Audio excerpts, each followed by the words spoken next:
Welcome to the Your Entrepreneurship School podcast, or as I like to call it, the Yes Podcast. My name is Britta Moreta.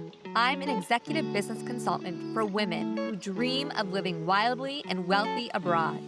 The Yes Podcast is for women who are ready to build a business that funds her dream life abroad so she can expand her business, bank account, and brilliance without settling for a life that tames her wildness.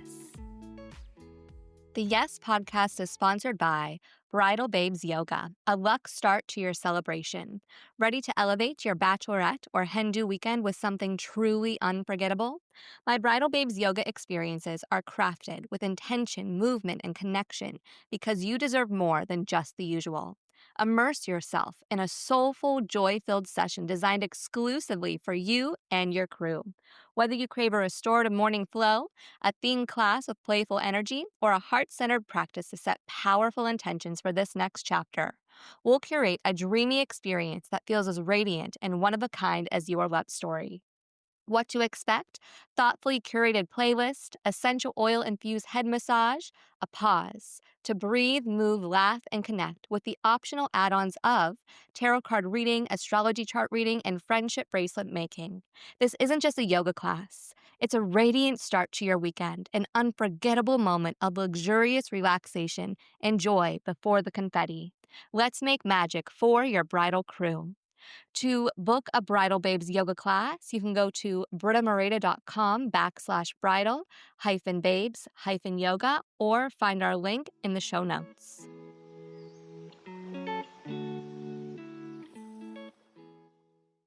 Hello. I'm so excited that you're here, Amanda. Amanda is someone I have known in the yoga industry, I feel like for almost a decade. We've known each other online. We have yet to meet in person. It will happen one day, though. And Amanda is the founder of M.B.Om, or Mastering the Business of Yoga. And I would love for you to introduce yourself and also just tell us what you're saying yes to today. Yeah, for sure. So thanks for having me. I'm really excited to be here. I haven't done a podcast interview since before my youngest daughter was born. She's like 14 months now, so at the time of recording. So it's been a little minute. So if I'm a little rusty, just forgive me. But really happy to be behind the mic and here with you today, Britta. And yeah, we've known each other since I think like 2016 or something like that. 2016 or 2017, something like that, which brings me back to a little bit about me. So, like you said, I'm Amanda. I'm originally from Western Canada. I currently call Central Mexico home. I live here with my husband and my two young daughters. My daughters are 3.5 and a little over 1. And prior to kids, we love to travel. And I really have these two passions, which is yoga and travel, which I know we'll talk a little bit more about in this interview.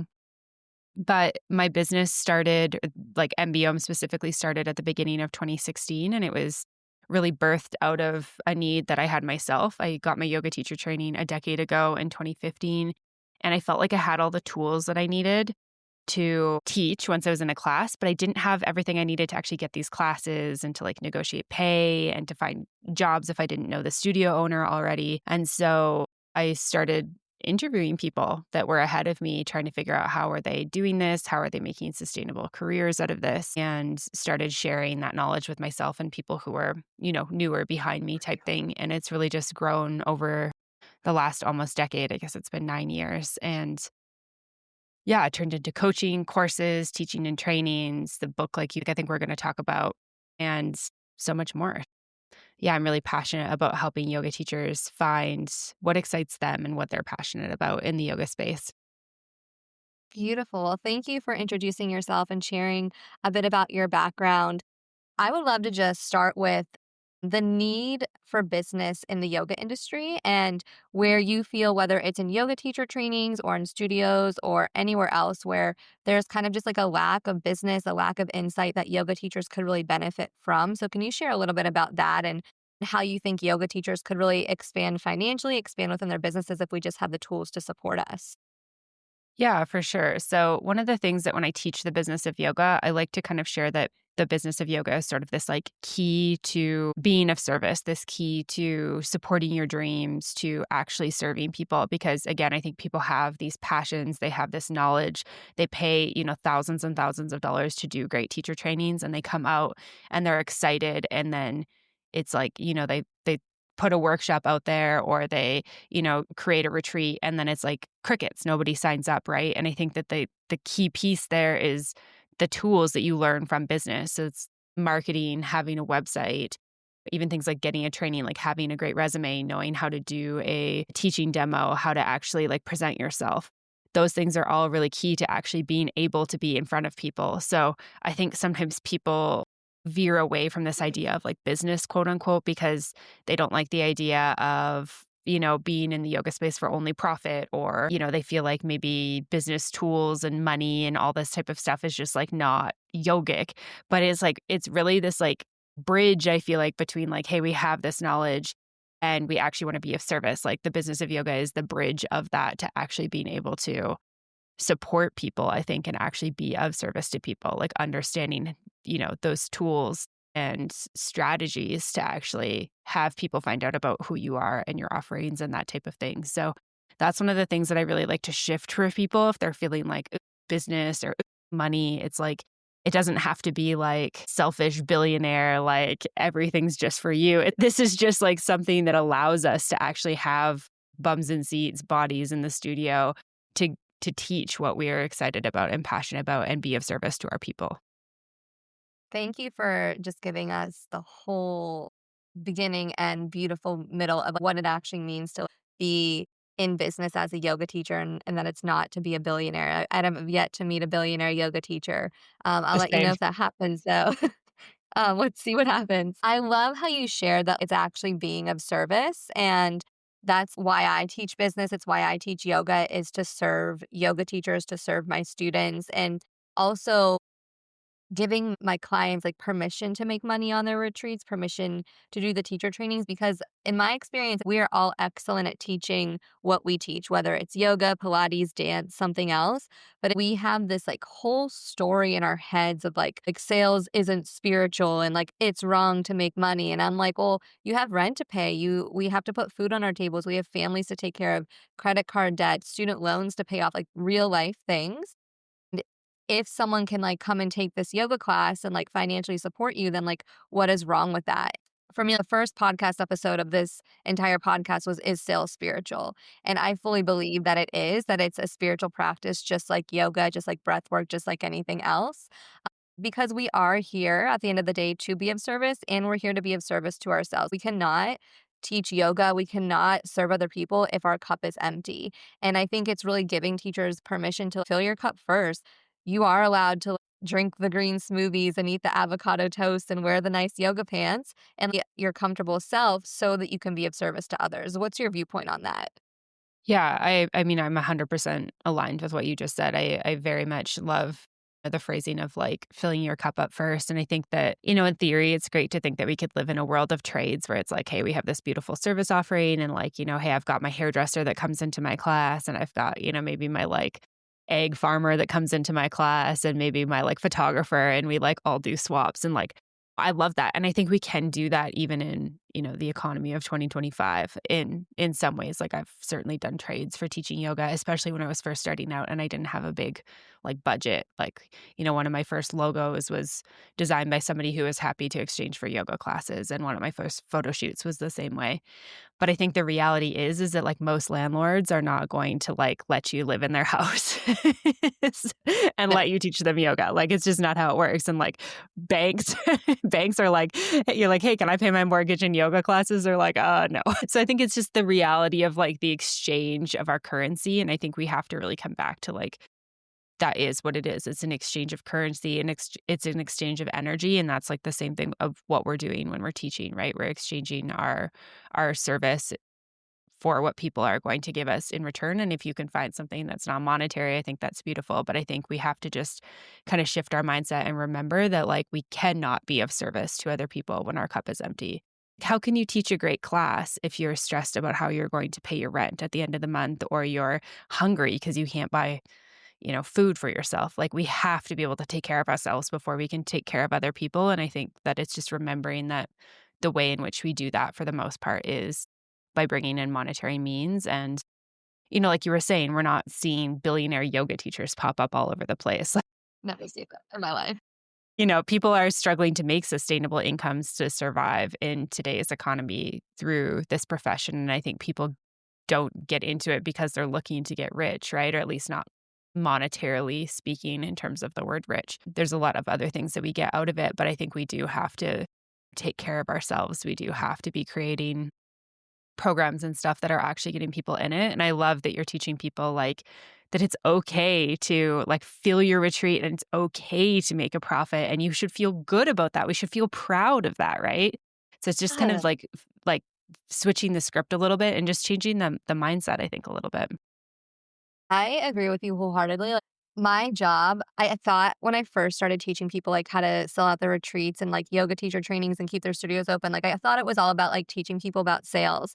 And I realized that my job has like almost like 100% flipped to teaching people about mindset and money and like how to get out of their own way because we're all good at teaching and like we are all passionate about like talking to people about yoga. But like there's a huge like fear around just like talking about money, talking about like the exchange of like someone paying for a class. Something I do to motivate my clients is I literally have them put on their calendar the day that their retreat's going to sell out and how they're going to reward themselves so that they have something to look forward to. 9 out of 10 times it's a spa day or they take themselves to a retreat themselves. And I'm like, yes, because this motivates us, it excites us, and it actually gets us out of our head and into motivation to be like, I'm going to go sell out this retreat because I get to be kind to myself after. And you get to be kind to yourself during too. But it's just like this huge, like a flip in the mind to actually, if I do this, like one, I can serve people, I can feed myself, I can go do all these things I love, and I get to reward myself with something super kind because I'm worthy of kindness. Period. Yes, I love that. I think that that's amazing. Yeah. I would love to chat about your book. I believe it's called How to Master the Business of Yoga. This is something I've been reading throughout my business and throughout my training once you sent it to me. And it's the first, like, when I start leading teacher trainings, like, this is gonna be a required book in the training, like, hands down, because there's no, like, business book around yoga and, like, how to treat it as a business without, like, spoiling anything. Tell us why you provided this book and, like, what is the transformation that's available for yoga teachers once they read it? Yeah, thank you so much, first of all. That's really sweet to hear. And so the book is a compilation of some podcast episodes. So I picked some of my most like evergreen podcast episodes on topics that I felt like were kind of the most relatable for, I guess, the biggest audience of yoga teachers and sort of did like a transcription of them and then took like the business lessons and pulled those out of them and then each like little section basically has like some prompts for it. So it can be really interactive. And it's not the type of thing, I mean, you can certainly go from page 1 through to the end of it and you could read it that way. Or you could go and pick and choose like the areas that you need or the areas that you want or the things that are most relevant to you. Some sections you might read because they're interesting, but like maybe they don't apply to you in the moment. So you don't like do the actual like kind of journal prompts or activities. We call them yoga business homework. I love that. Homework. Or you are like, hey, this is what I fully need. So I'm going to do my homework now. I'm going to sit down and I'm going to journal. And I really felt like it was like what I needed when I started, like to be able to have kind of something physical that could like sit on my desk or my bedside table that I could work through as I needed it. And I was also just thinking like, the podcast is a great resource, but not everybody is an auditory learner. Not everybody likes to sit down and listen to podcasts. And also at this point, I mean, M.B.M has like 300 episodes. So if you're just starting out, that's like honestly a little overwhelming. Like, do you go Yeah. back in the feed like almost 10 years at this point? Maybe not. And there's so much good stuff. So there's a lot of my like early episodes with people who have been teaching for, 20, 25 years, even more at this point, who have just this amazing knowledge to share. And I just really wanted people to have access to that. And so while it is like my book, it was my creation, it's also like, a compilation of like probably 50 different teachers' information. So everybody was asked for permission to be able to use that and stuff. So I'm so grateful for all the knowledge that they've shared and to be able to get that out to people. And it's just Yeah, it's kind of like not a coffee table book, but like a bedside table book or like a desk book where you can pick it up and then you can get really interactive with it. And, hopefully it helps teachers to just kind of figure out what they want to do, where they want to take their careers, and gives them options for as they get more experience and they want to change and expand and that type of thing. Thank you for giving us like what is actually in the book. Can you share a little bit about just like some of the options that are available for teachers? Because I feel like when we come out of yoga teacher training, the only thing like that's in our brain is like go teach yoga at a studio. And for me, like I took a yoga teacher training because I'm like, I'm traveling the world and teaching yoga. Like I knew that from day one, but I feel like most people are not like that. Like, what are some options that yoga teachers can actually move into that isn't just studio work? Yeah, for sure. I mean, nothing wrong with studio work. I think it's a great place to start. I think it's a great place to like get experience and even great to keep group classes as you grow your business because it's a great sort of like, I guess, like for marketing terms, like top of funnel sort of thing. Like you can reach a lot Right. of people and then find out who's actually interested in your stuff.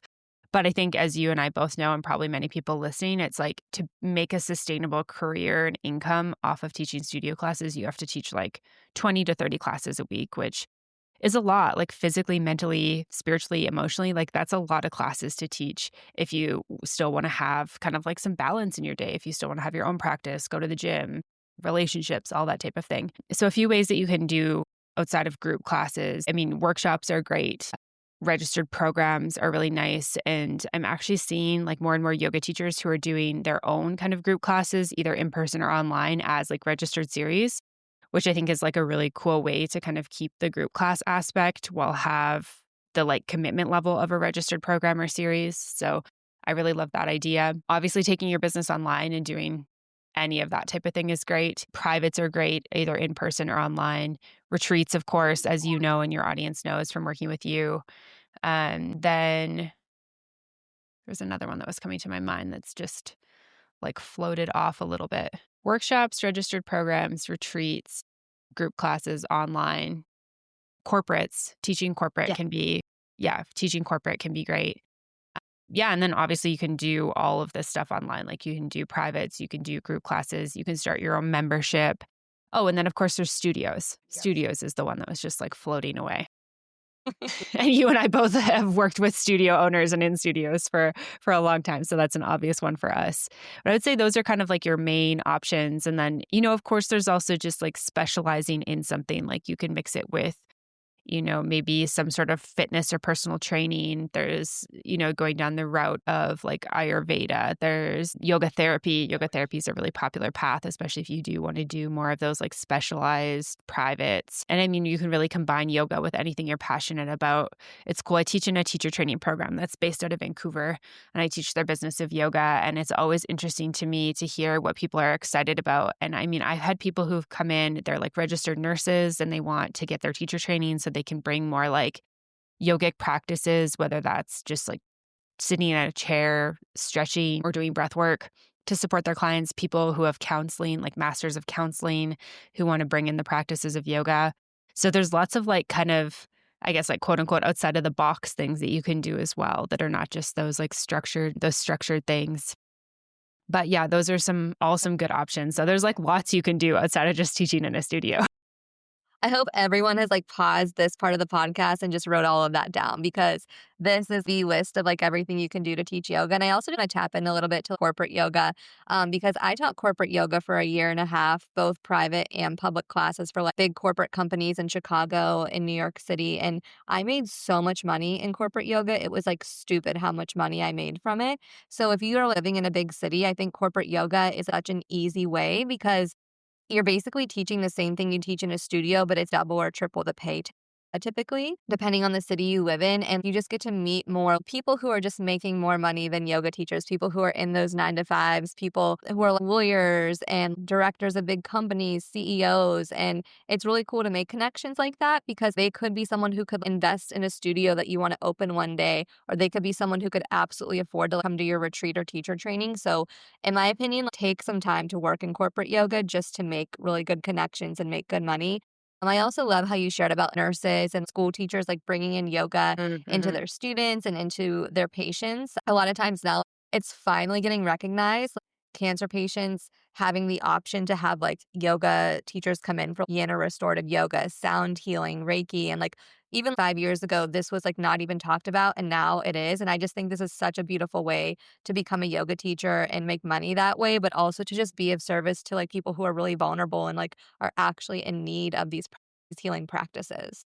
Yeah, no, for sure. I completely agree. I think the other thing I'd add with corporate yoga is just being able to work with like a different demographic who, they're kind of like desk warriors, right? Like they sit Yeah. at a desk often all day and they need yoga so badly, right? Like these people's bodies Yes. really need yoga, but they're not like, we can like learn to watch different types of bodies, right? And people who like sit for the majority of the day move differently than people who are maybe used to going to yoga all the time. So I think it's also this opportunity to serve this population who maybe doesn't identify as a yogi or somebody who would ever come to a yoga studio. Yet it's like, of course, we all know the practices of yoga can benefit them. And I think being able to go into like their environment where they're comfortable, their boardroom space with like their stuff pushed aside or maybe their gym space of their area, I think it's like a really cool opportunity to kind of like turn somebody who maybe doesn't identify as a yogi kind of into a yogi. Bring them in, have them drink the Kool-Aid. It's super Yeah, amazing yeah. over here. You're like, tea that I Yeah. just made for you. This yogi tea with a cool quote on it. Yeah. I really agree with this because some of my most dedicated students are people who I would like never call a yogi. Like people who have like disabilities, people who work 9 to 5s, like people who are like lawyers but like just became a mom and they want to get back into their bodies, like people who like never even like bought a yoga mat in their life. And like these are the people who show up at like 5 a.m. every day or like that 7 p.m. class every single day because like they realize it's like the best part of their day. So I'm all about like converting these people into yogis because they do really need it like you shared. And I think sometimes we get stuck in that I'm a yoga teacher box and because of what Western media has like advertised yoga that we think it's only yoga, like, the people in the yoga outfits and the drinking the juices and there's nothing wrong with that, but I think it's so cool to open up our minds and this could be for anyone if we just advertise it to them so that they know this is actually for them. Have you ever talked to someone about yoga and they're like, oh, I can never go because I'm not flexible? And it's like, actually, like you're the perfect person for this class.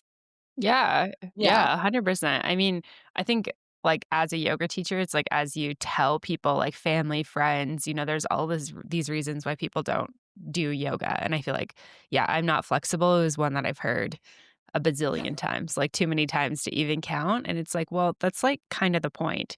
Like, it's like when people are like, "Oh, I can't meditate because my mind's so busy." I'm like, "But that's, like, why you meditate." That is literally But like why I feel like to meditation was me, created. I think about like, "Oh, my teeth are so dirty, I can't brush them." And I'm That's why there's like, can you like imagine if somebody said that? "Oh, dentists, my like, teeth are feel so gross, I can't brush them. Like, they're so dirty, I can't brush them." You'd be like, be "That's like the point of brushing your teeth." that is such like a good analogy for this. Oh my god, I'm never gonna forget that. I would love to talk about the business side of studios. And like you said how you went on the business side for yoga teacher training, but what do you think that studios are lacking when it comes to business that could actually keep them open long term? A lot of times, these amazing local yoga studios pop up and then they're gone within a couple years because they went into it for like a love of yoga with no knowledge of the business of yoga. So, like, what could we set up for studios so that they could have a studio for 5, 10, 20 years in the same space? Yeah, absolutely. I think that one of the big things with studios is having like really good pricing packages. Like I think having something like especially like a monthly kind of auto renew membership that's kind of a no-brainer for your like regulars that come is really really key for client retention. So you can have, your drop-in classes and your 5 or 10 punch pass and then, maybe just like a 1 month membership that people can purchase and then having like an auto renew that they can just sign up, which you can do through all of the like major platforms for studios, like software platforms. But having that be like a no-brainer pricing wise. Of course, you want to be making profit off of it. So it's not like $10 a month, but it's like when they look at the pricing, if they're coming regularly to your studio, it should be a no-brainer for them to sign up for that. So I think that that's one of the things, and then I think just, like, client retention is really important, and, like, basic customer service I think is huge. Like, things like somebody walks in and they're, like, greeted by name, and, of course, if you've never met them before, something like finding out what their name is, asking them some questions about themselves. Where are they from? Did they just move there? Are they visiting? What's their experience with yoga? That type of thing I think just goes a long way to actually feeling like you're a part of a community when somebody knows your name when you go there and you can kind of get to know people.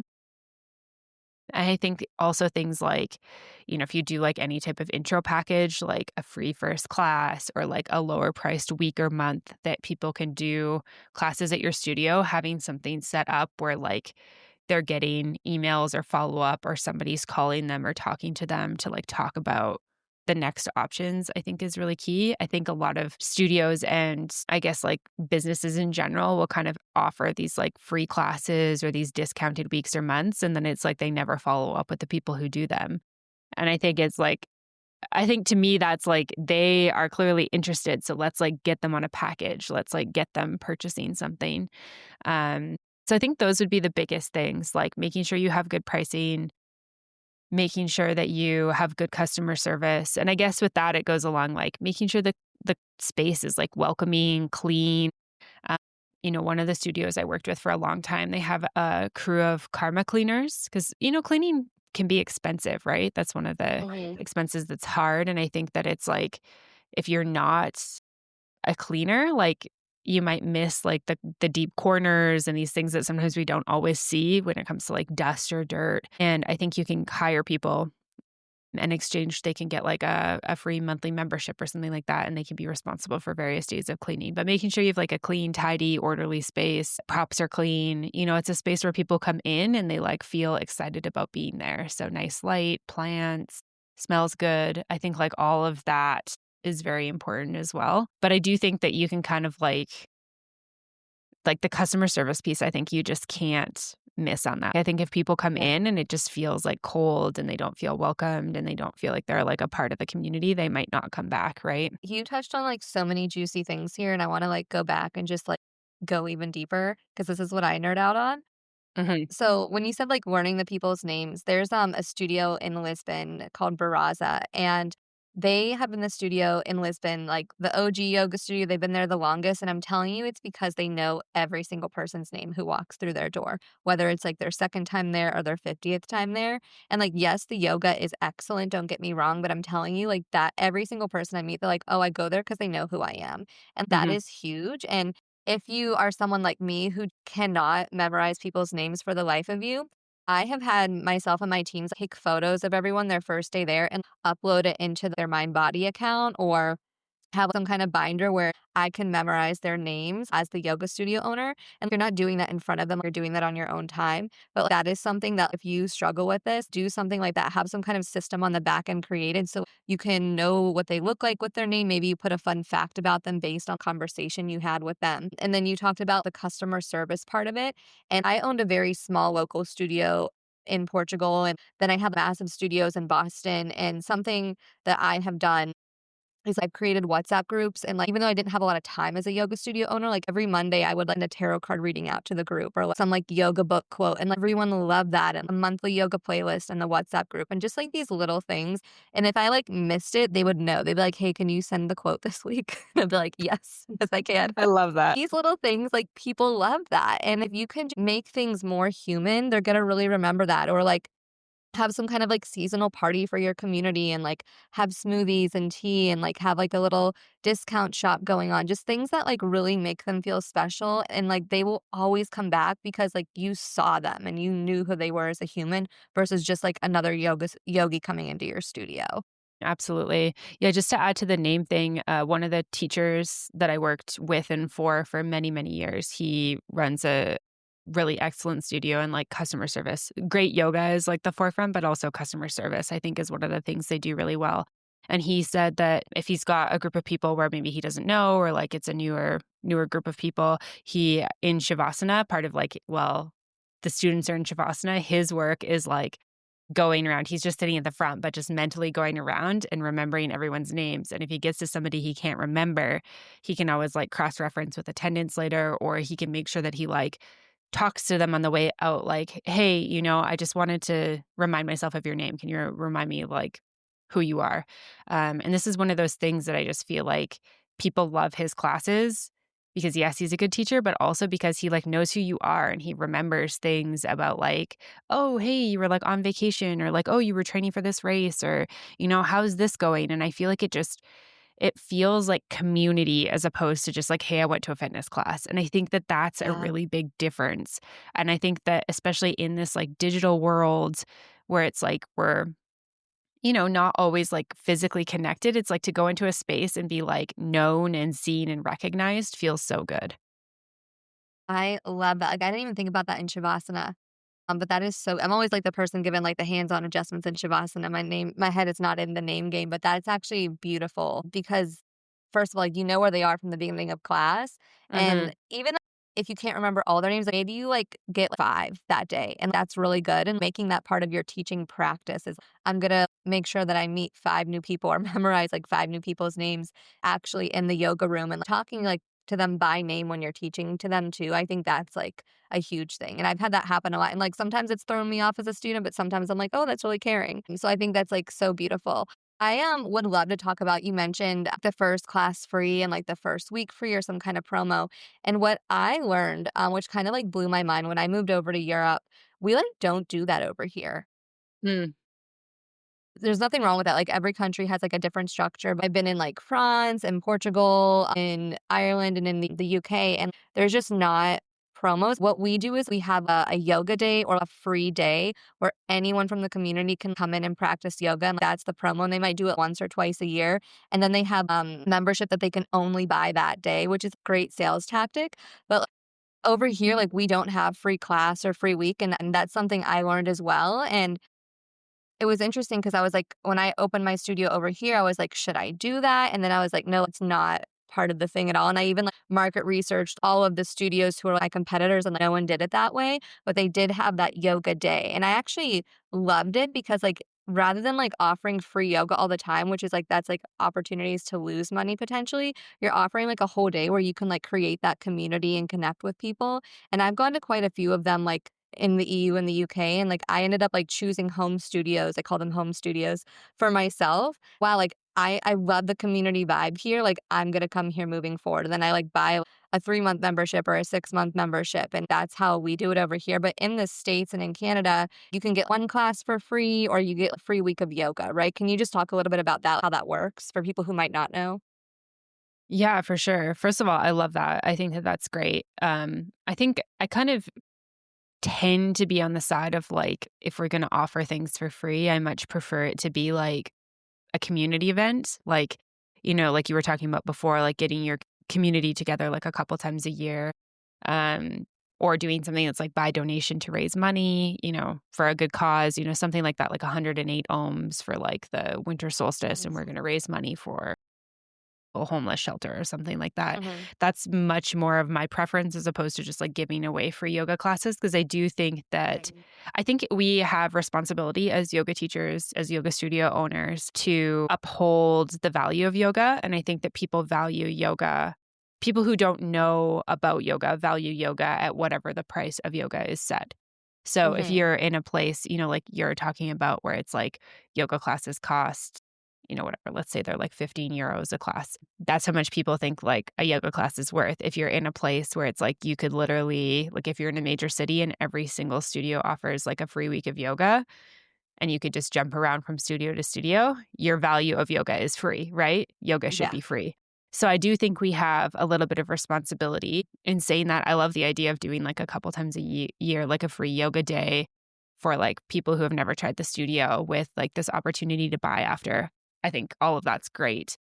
Mhm. Personally, for me and for when I've worked with studios, the thing that I would probably like advise or suggest would be maybe some sort of like an intro week or an intro month that's not free. It can be like a reduced cost to what you would pay just doing a drop in or just doing like a regular 1 week of yoga or a regular 1 month of yoga, one time thing. It's like a trial month, and then having like a very clear path for them to sign up after. And of course, they're not required to if they don't like it. If it's not for Mhm. them, they don't have to sign up, but giving them that opportunity, I think that's like much, to me, that's like a strategy that I much prefer to just like giving people free classes. And I think you can do things like you can do, karma yoga classes, by donation classes, community classes. You can offer all of that stuff. I think too, another studio, one of the studios I worked with, the same one that has a teacher who remembers everyone's names. One of the Mhm. things that we did at that studio was um, you could email the studio, and it was clear on our website if you were in need, if there was some reason that you wanted to practice yoga, but our prices were too high. And we were always willing to be, flexible. If you're a marginalized person, you're a single mom, single dad, if you're just down on your luck, but yoga could really help your mental health. I think there's opportunity for us to support those people while still having like sustainable businesses. And one thing I heard ages ago that I think just really resonated with me was like sometimes we assume that our prices are just too high for people. And I think that that's kind of assuming that everyone is struggling, right? And the reality Mhm. is, yes, there's a lot of people struggling. There's also a lot of people not struggling. And those people are happy to pay those regular prices. And sometimes they're even happy to gift memberships to other people and those types of things. So I think it's like giving the opportunity for people to pay if they have the means to do so, while Yes. also having our door open to, hey, you're welcome to be here. Let's have a conversation about what your situation is and what you need, and we can support you without just being like, nobody can afford this. I'm just going to make it super cheap, or I'm just going to make classes free. And then we're the ones who are struggling. Exactly. I love how you shared, and this is like I learned in sales early on before I was even in the yoga world. I was working in a retail shop and it was in a very high end neighborhood. Celebrities lived there. And I would think something was too expensive. And my manager would be like, oh, just because it's expensive for you doesn't mean it's expensive for someone else. And it immediately flipped it in my brain that like anyone, not anyone, but there are people who can afford this. Therefore, I'm going to sell it and get my commission off of it. So I think it's the same in a yoga studio. There are people who can absolutely afford it, and I love how there are such generous people who could donate a membership or have like a pay what you can spot for each class. I'm doing this, I'm remodeling my retreat model for my clients. So yes, their retreat is 2 to 4 grand, but there's actually one pay what you can spot and they open it a month before the retreat. So we make it accessible to at least one person per retreat. And I think studios could also do something like this. Maybe not for every class, but maybe for a monthly membership, a pay what you can spot opens up, or because someone gifted it. There's just so many beautiful things that could happen when you open your mind to the opportunity of generosity or opportunity of magic. See who shows up when that happens. Yeah, absolutely. Yeah, I think the pandemic was a really good example of kind of seeing this stuff show up. Like I know with the studio that I worked with, I guess I worked with two studios at that point, but one of them, I feel like, we got a lot of emails right away as soon as like shutdowns happened, and they kind of were either on the side of like, hey, I'm not sure how long it's going to take you guys to like shift and get online, but like we're here, we're not leaving, we're good, we'll be here. Like we're going to support you through this. And then, the immediate like, I've lost my job. This is like one of the things that Mhm. needs to go. And I feel like as things kind of developed, it was like there was a lot of people who were like, hey, I'm happy to give $50 this month for somebody else to have a membership. And at one point, I think we had like 20 spots for memberships to be gifted. Like it was something insane like that, especially for like a It's small so beautiful. town community studio. Yeah, it was really cool to like see people come through with that. And these are people who like there's an older clientele there. And so I think a lot of them were retired, and it's like, they weren't hit the same as maybe you're like 25 and you're like kind of living paycheck to paycheck, and like yoga very much is a luxury for you. And if you don't have work, it's like, hey, I can't afford this membership. And so it was really cool to see that happen. So I love the idea of kind of just like opening ourselves up to our communities, being able to give in that way on like a bigger scale. So yeah, I really like that. I have never even heard of like 20 memberships being available. Like that just like It was insane, reignites Britta. It was wild. Like it was like my heart is like just overflowing with like the goodness that there is in the world. that. I hope like every yoga teacher or like yoga studio owner, whoever listening to this, like this is why we do what we do, is because there are generous people out there when we get out of that scarcity, when we get out of that I can't offer free yoga, or like I can't pay my bills this month. Actually, you can. Like when you open yourself up to like there are generous humans. We teach vinyasa flows. There are flows in the universe that like same with money. And I love that, and that is so beautiful. So just thank you for sharing that for people who like might feel stuck within their studio. I would also love to talk about, and this, it's a little bit of like my experience too, that like a lot of people are like, oh, I can't go to that yoga studio because it's too expensive. And the class is like $30 to $50 per class. And like as a yoga teacher, like I have been times in my life where I'm like, I could never pay $40 to $50 for one drop in yoga class. Now, like that's changed a little bit. With that being said, sometimes what I think is lacking is like that business mindset when you like before you even like go to open a yoga studio. Sometimes like we're a yoga studio owner to be and like we see this beautiful space and then it's like the rent is like something crazy, like 100K per month or like $10,000 per month. And like I have been in these spots like when I've been managing studios, and that's why like the prices have to be skyrocketed. And do you have any advice for like people who want to open yoga studios but like can't afford these outrageous rents or like to buy something that expensive in a space? What are the options around that? Yeah, that's a good question. And I mean, the overhead for a studio is huge, right? Like that is like the biggest expense as a yoga studio. I think like thinking outside the box and getting creative is a great idea. I think one of the downsides of yoga studios in space is that realistically you're not using the space all the time. So that means that you're not making money on the space for most of the hours of the day. Like most studios are running like what, 5 classes a day. That's the majority of studios. I know there's some like bigger ones in the US that are like pumping out classes All the time. consistently, but I think if you're kind of like, a mom and pop studio owner and you're like the one person kind of running the show, like doing more than 5 classes a day or 6, 7 classes max is going to be like quite a bit of work. So I think getting creative in how you could use this space, like, is it possible that there's another person who also wants to run a studio? Maybe it's a yoga studio, maybe it's something similar like a Pilates studio or a bar studio or even a fitness studio that maybe you could collaborate on space with. Is there the possibility of running privates out of your studio and filling those gaps in your schedule so that you're kind of making money kind of through all hours of the day? So those are a couple things. And then I think the other one is, and I mean, you could do this on top of having a physical space, or you could just consider not having the physical space, is running your business online. But I do think if you're really wanting that physical studio, could you have the online component where you're filming a lot of your classes and you're putting them in like a video library where people can either, it's an add on to their membership or an inclusion in their membership, making it a little bit more expensive, or something that people can purchase so that anyone in the world could be like paying for your business type thing, or bringing income into your business. So I think those are a couple ways of doing it. I think the other thing is like, I love like, the beautiful Instagrammable spaces, but at the end of the day, that's not what makes a yoga studio great. Like we've talked, quite a bit about like what makes a studio great. And I think you can turn maybe not like on the most popular street with like the biggest window. Like you could turn a space that's maybe like a few blocks over that costs a little bit less into something that has good vibes.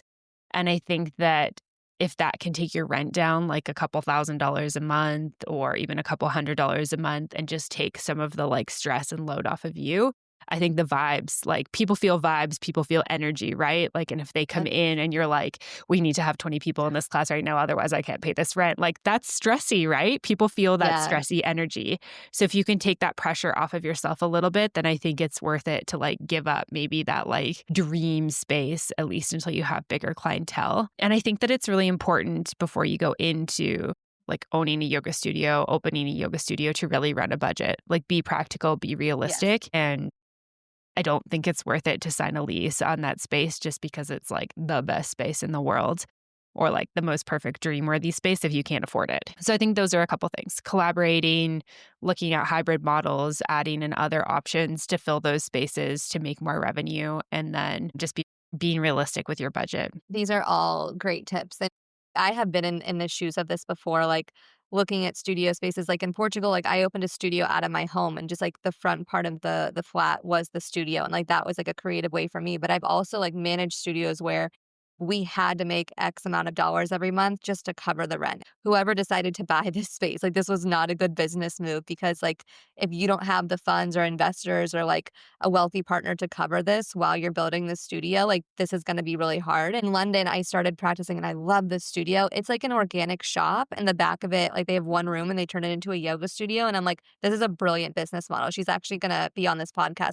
People can do like their organic grocery shopping and then they can like practice yoga too. And I'm like, you can do two things in one business. Like you have it down. Yeah.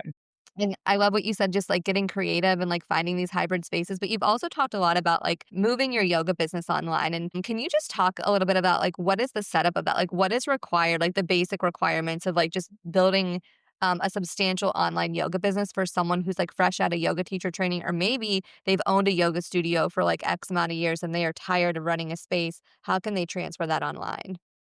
Yeah, for sure. So I think kind of like two different categories of, I guess, people if you're like brand new versus like having your business already. Hmm.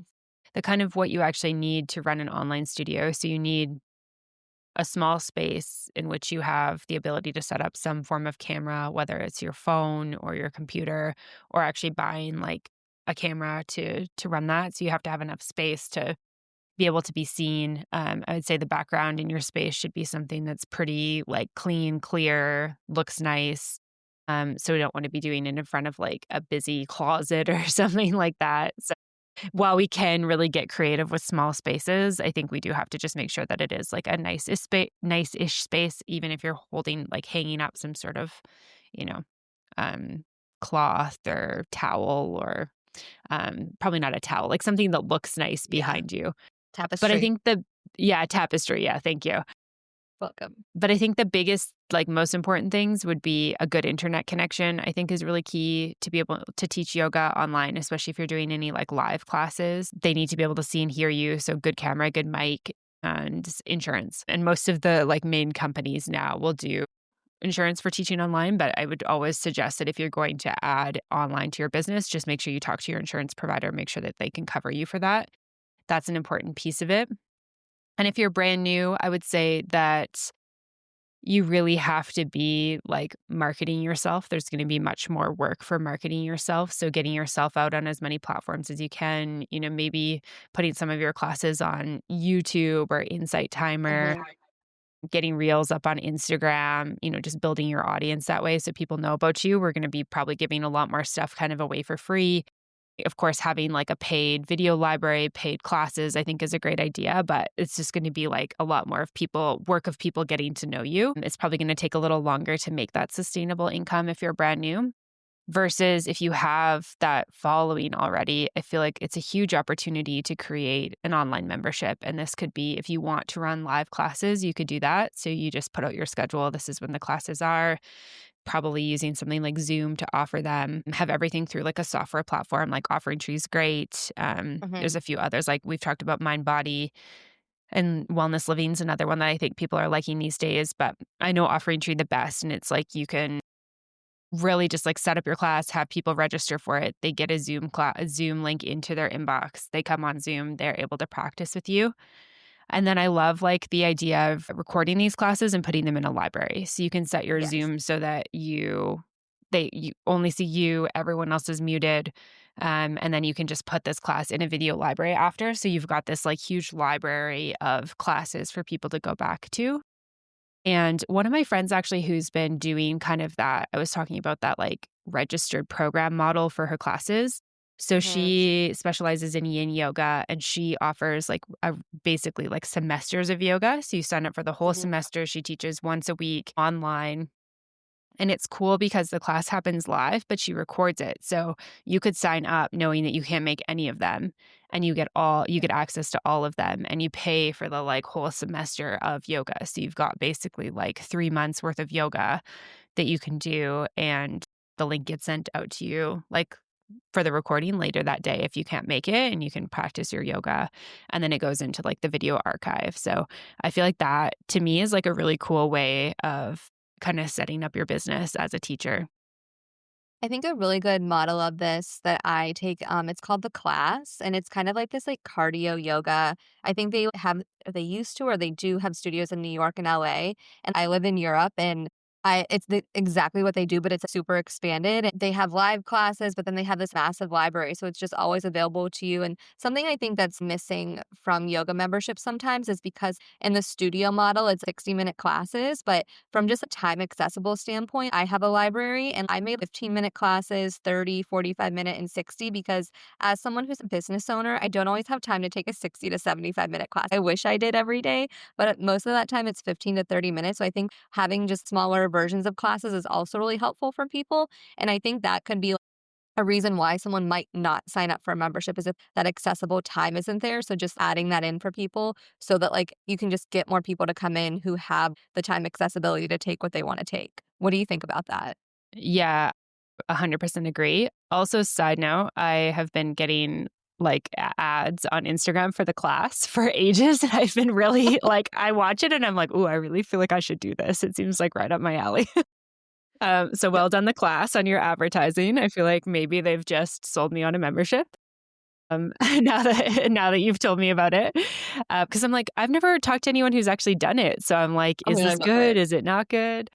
Um, but yeah, I mean, I like as a mom, I feel like the last time I did, I mean, I could probably count on one hand how many like 60 or 75-minute classes I've done in the last like 3 years since having like little kids. It's just, and especially out of the house, it's just almost impossible for me. And there's Pilates instructor that I really like, and she really specializes for moms. So like pregnancy, prenatal, postpartum, that type of thing. Mhm. So very much in the stage of life I'm in. And she does have a range of classes. Like her classes go from 10 minutes upwards to like 55 minutes.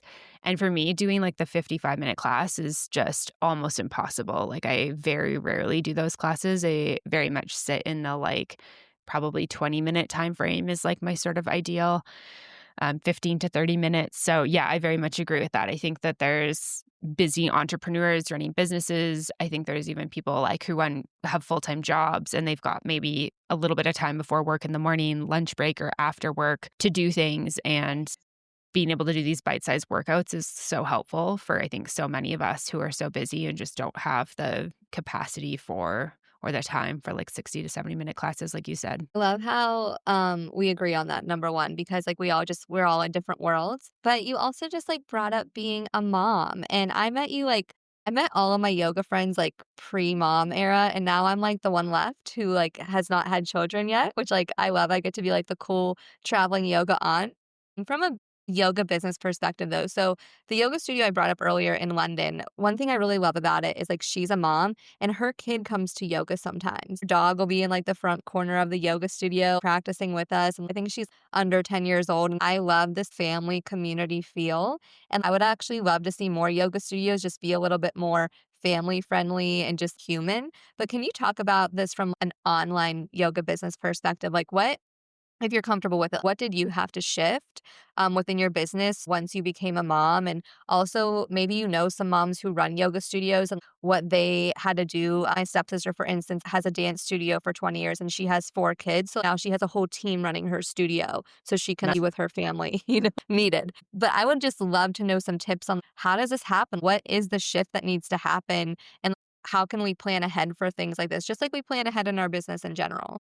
Yeah, I mean, I think you mentioned one of the key things, and that's help. I think, I have been on maternity leave for the last year and a bit, so I haven't been working very much at all over the last little while, which has been a huge blessing to spend time with my little ones. But prior to that, I was, back to work mostly full time. I do think one of the benefits of like running your own business and especially like being able to do it online and work from home is that you can set your hours. So with my eldest daughter, I was able to kind of slowly go back to work. So I slowly took on work as I had capacity.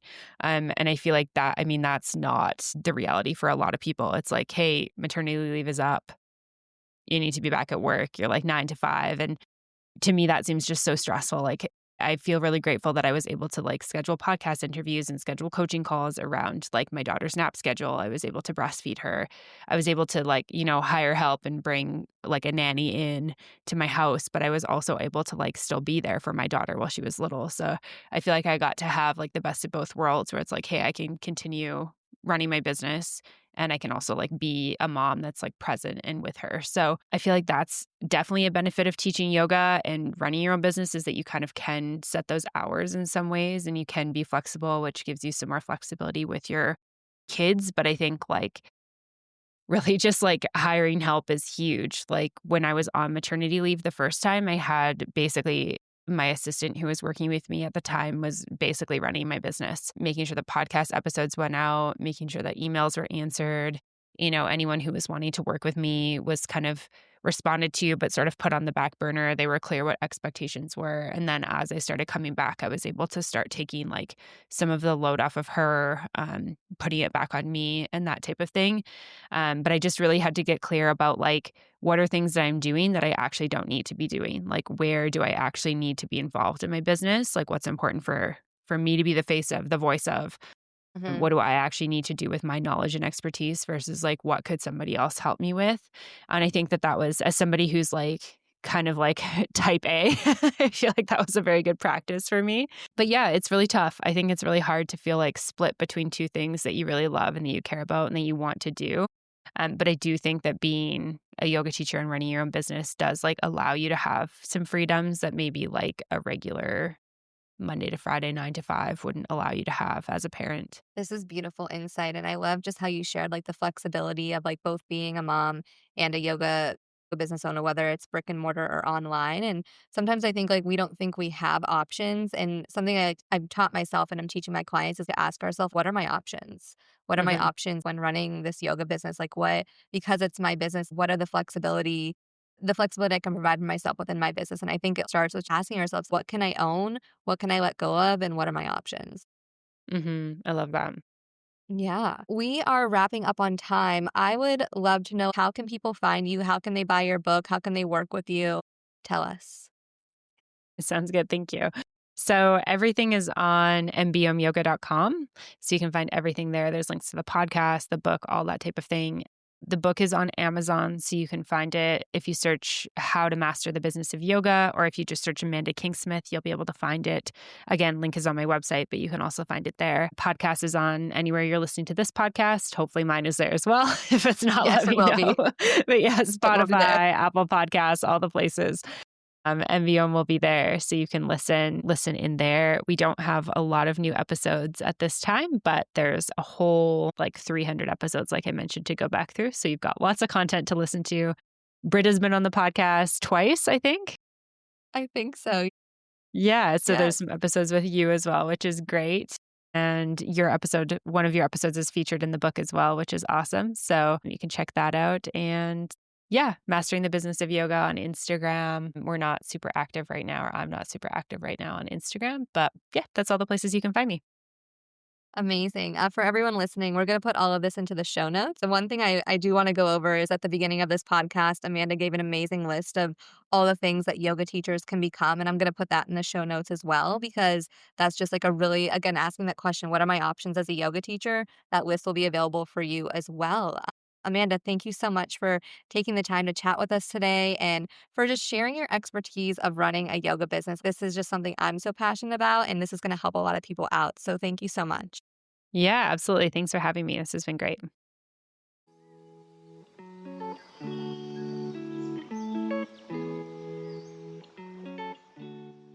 If you are a women run business and want to be featured as a commercial on the Yes podcast, then send an email to britta@brittamareda.com or check the show notes to get the details.